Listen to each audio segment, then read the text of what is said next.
पाठ 6 भगवान के डाकिए। पक्षी और बादल डाकिए हैं जो एक महादेश से दूसरे महादेश को जाते हैं। हम तो समझ नहीं पाते हैं, मगर उनकी लाई चिट्ठियां पेड़ पौधे पानी और पहाड़ बाँचते हैं। देखिए, महादेश का अर्थ होता है विशाल देश, बाँचते हैं यानी कि पढ़ते हैं। अब देखिए, इस कविता के कवि है रामधारी सिंह दिनकर। कवि कहता है कि पक्षी और बादल ईश्वर के ही डाकिए हैं, जो सामान्य डाकिये की तरह हमारे लिए संदेश लाते हैं, परंतु वे संदेश हमारे किसी प्रिय का नहीं अपितु ईश्वर का संदेश होता है। ये डाकिये एक विशाल देश से दूसरी विशाल देश तक अर्थात मतलब सारे संसार में ईश्वर का संदेश लेकर जाते हैं, जिसको हम मनुष्य नहीं समझ पाते हैं।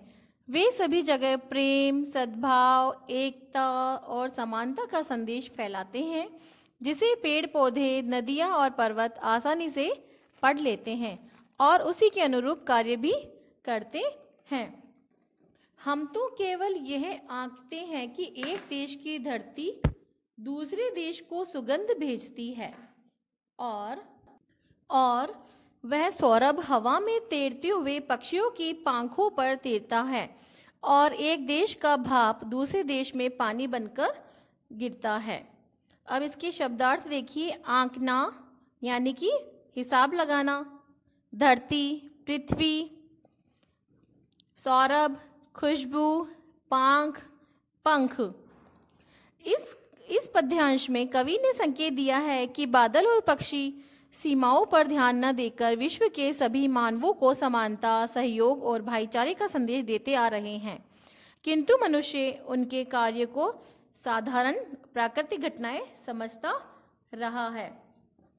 कवि कहता है कि पक्षियों और बादलों द्वारा जो लाए गए संदेश है, हम मनुष्य केवल अपने हिसाब से समझते हैं कि फूलों की महक, हवा और पक्षी के पंखों के सहारे एक स्थान से दूसरे स्थान तक पहुंचते हैं और एक स्थान का जल भाप बनकर दूसरे देश में बरसात के रूप में बरस जाता है, किंतु यह नहीं समझ पाते कि प्रकृति की ये डाकिये किसी सीमा में बंधकर अपना संदेश नहीं देते हैं, अपितु समान भाव से सभी को पहुंचाते हैं। इनके भीतर अपने पराये की भावना भी नहीं होती है। ये बात समझना मनुष्य के हित में है, तो मनुष्य को ये सारी बातें समझनी चाहिए। धन्यवाद।